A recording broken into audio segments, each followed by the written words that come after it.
Hello, Interior Alaska. Joe Cook here in the sports seat for you once again this Thursday. Hope you're having a good day. And now let's get to some sports. Last night at Hutchinson High School, there was some Aurora Conference basketball action going on in the Hawks' Nest. That's what I'm calling the gym at Hutchinson now. The nest was being invaded by another bird, the Ravens of Eielson. In the first quarter action, the Hawks went on a run to start the game 14-4 at the end of the first. They had the Ravens on their heels, or talons, I should say. I don't know. The Hawks led 26-9 at the break. Talk about defense there. They had 3 players with 7 points as well. In the second half, the Ravens came alive a bit, scoring 17 points in the third, led by Anthony Griffin, who had 11 to lead Eielson, but the Hawks answered every bucket.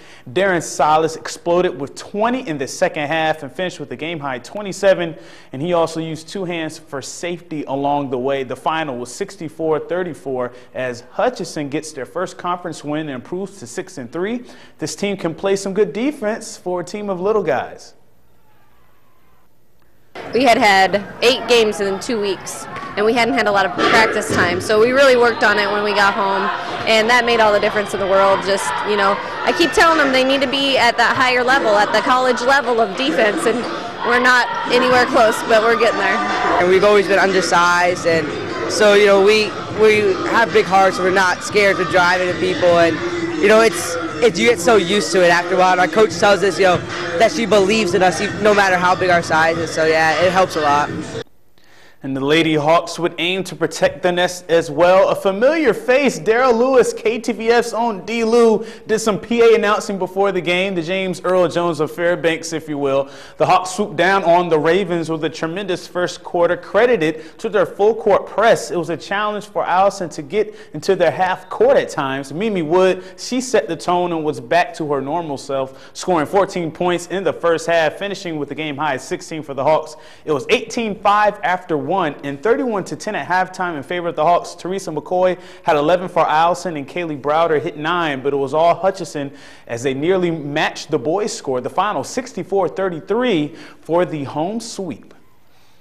In other prep action, the 4A wrestling season is coming to a close pretty soon as teams get ready for the postseason. Last night, the Patriots of North Pole finished their regular season on a high note with a win over the Lathrop Malamutes, a 50-27 final. Highlighting this dual meet was 4 Patriot wrestlers getting pins and another 4 who had forfeits for North Pole. For Lathrop, Jeff Simmons at 106 pounds, he got the fastest pin of the night, 34 seconds in. Ben Bennett, Jacob Wharton, and Sam Zimmerman won by decision for Lathrop. Region 6 championships are on the 26th, and states are February 1st in Anchorage.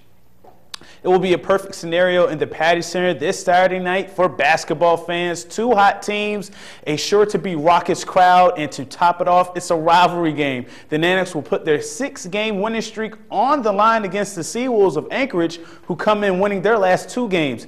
It's a 2 versus 4 matchup of evenly matched teams. They are either 1 or 2 spots between each other in almost all statistical categories. Both teams are 4th and 5th in scoring, with the edge going to the Nanics. The Seawolves are a deadly 3-point shooting team, hitting just under 10 threes per game, but the Nanics are 3rd in scoring defense at this point.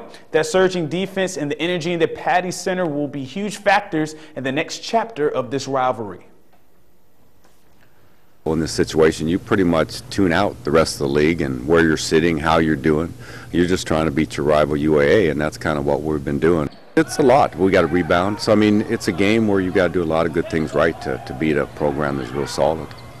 Well, Dom, Steph, and Sergey are really pushing on us how big the rivalry really is and how important it is for the school and for us to really win this game. And personally, I'm preparing just every day during practice, during the scouting report, just preaching to the team defense and how we're going to have to defend them, because right now Anchorage is averaging like 10 threes a game. In the last couple of weeks, we've been really defending the three-point line really good, so we're just really preaching defense and stopping that three-point shot.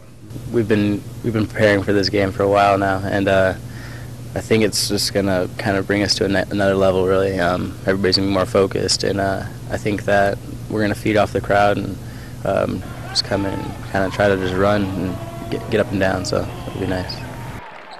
And that's it for sports tonight. Thanks for rocking with me for a little while. For more KTVF Sports, log on to webcenter11.com. Follow us on Twitter, watch us on YouTube, or download our mobile app. And while you're doing that, stay cool, Alaska. Mike Schultz has your full weather forecast coming up next. We'll catch you next time.